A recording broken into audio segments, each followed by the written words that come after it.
Let's discuss the basics. What you need to do before writing for your clients or any other website.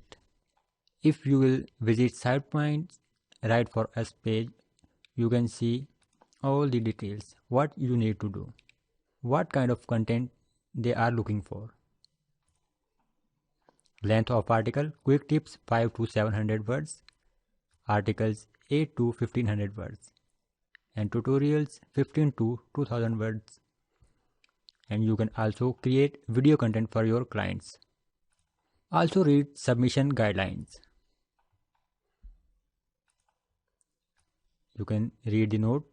Submissions that do not follow these structures are in danger of being rejected automatically. Must read submission guidelines.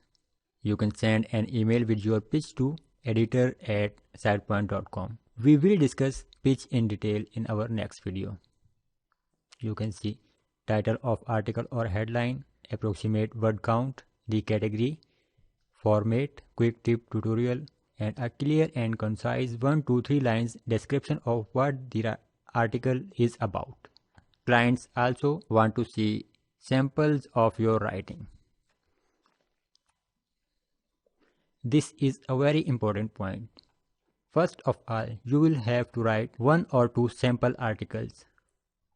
And you don't need to create a self-hosted blog to publish your articles. You can write and publish 1 or 2 articles at wordpress.com, blogger.com or medium.com. You can publish your article at free website. You don't need to create your own website and register for domain name and web hosting. So start with sample article.